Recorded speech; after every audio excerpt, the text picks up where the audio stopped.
আমার হাতে নাকি এই বিরিয়ানিটা সবাই পছন্দ করে। আমার বাসায় সবাই এটা খেতে পছন্দ করে। প্লাস আমার যে ফ্রেন্ডরা আছে তারাও পছন্দ করে। মানে একবার যে খাবে সে বারবার খেতে যাবে। হ্যাঁ, আসসালামু আলাইকুম। সবাই কেমন আছো? আমিও ভালো আছি তোমাদের দোয়ায়। তো বিরিয়ানিটা কথা বলতে বলতে এখন বিরিয়ানির রেসিপি তোমাদের সাথে শেয়ার করব। এখন অনেকে বলবো যে বিরিয়ানি রান্না করার জন্য এত কি লাগে, বা এটা তো সবাই জানে। হ্যাঁ, এটা সবাই জানে এবং সবাই করতে পারে।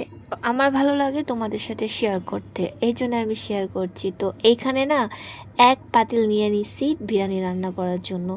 আর এখানে আমি ফার্স্টে তেল দিয়েছি, তারপর হচ্ছে পেঁয়াজ দিব। পেঁয়াজ একটু বেশি দিতে হবে, না হলে ভালো লাগবে না। তেলও কিন্তু বেশি দিতে হবে। আর এখানে আমি পক পক করতেছি যে কি করতে হবে না করতে হবে। যাই হোক, এখানে কিন্তু বিরিয়ানিটা রান্না করতে গেলে কিন্তু অনেক মজা করে রান্না করতে হবে। এখানে আদা রসুন দিয়ে দিব। আদা রসুন দেওয়ার পরে লবণ দিব, আর এটা ভালো করে কষিয়ে নিতে হবে। ভালো করে একটু কষিয়ে নিতে হবে যাতে আদা রসুনের যে গন্ধটা সেটা যদি না লাগে। তারপর হচ্ছে মরিচের গুঁড়া দিয়ে দিব, ধনিয়ার গুঁড়া দিয়ে দিব, গরম মশলা দিব। এই সব কিছু দিয়ে এটা নেড়ে চেড়ে নিব। কিন্তু এখানে আরেকটা জিনিস অ্যাড করতে হবে, সেটা হচ্ছে হলো বিরিয়ানির মশলা।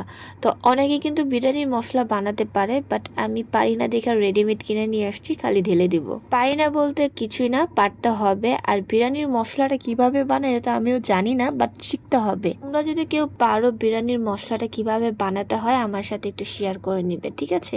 কারণ আমি জানি না, তাই তোমাদের কাছে একটু হেল্প চাচ্ছি। তো এইখানে সব কিছু দেওয়ার পরে আমরা এটা ভালো করে কষিয়ে নিব, আর একটু পানি দিয়ে দিব। দেখো, এখানে কিন্তু অনেকে অন্যরকম রান্না করতে পারে, বাট আমার রান্নাটা একটু ভিন্ন রকম। তো কেউ এই বিরিয়ানি রান্না দেখে বললো না যে আপু ভালো হয় না, এটা কোন স্টাইলের বিরিয়ানি। আসলে এগুলো না বলাই ভালো, নাহলে আমি খুব কষ্ট পাবো। নেগেটিভ কমেন্ট কেউ করো না প্লিজ। তো আমি মুরগিটা দিয়ে দিব। কেউ চাইলে গরু দিতে পারো, বাট আমি গরিব মানুষ, তাই আমি মুরগি দিয়ে রান্না করব।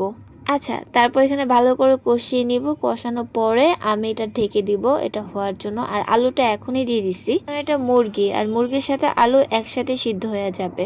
তারপর অ্যাড করবো হলো টক দই। আর টক দইটা কিভাবে বানাতে হয় সেটাও শেয়ার করবো। তার আগে কুত্তার আওয়াজ শুনো, যে কুত্তার আওয়াজগুলো কত বিরক্ত করে। রাত্রেবেলা ভয়েস দিতেও পারি না, রাত বাজে এখন 2টা। Okay fine. তো এখন আমি যে টক দইটা বানাইছি সেটা হচ্ছে শুধুমাত্র 25 টাকা খরচ করে তোমরা হলো টক দইটা বানাইতে পারবা। যেমন হচ্ছে তোমরা হচ্ছে দোকান থেকে একটা লিকুইড দুধ আনবা, সেটা হলো 1 পোয়া মিল্কবিটের দুধ আনবা। তারপর অ্যাড করবা সেটার সাথে হচ্ছে লেবু আর চিনি। তারপরে এটা কতক্ষণ রেখে দিবা, লাইক দিস 1 ঘন্টা বা 2-3 ঘন্টা রাখলে আরো ভালো। তো এখানে আমার মাংসটা হয়ে গিয়েছে, যার কারণে মাংসটা আমি উঠায় রাখছিলাম। এই মশলার মধ্যে আমি বাকি পোলাও চালগুলো দিয়ে দিচ্ছি। তোমরা চাইলে আলাদা একটা হাঁড়ির ভিতরে একটু পোলাও চালটা ভেজে সব মশলা দিয়ে তারপর ওটা ঢেলে দিতে পারো। তো আমার কাছে সময় কম ছিল, তাই আমি তাড়াহুড়ার মধ্যে আমি এই শর্টকাটটা ইউজ করছি।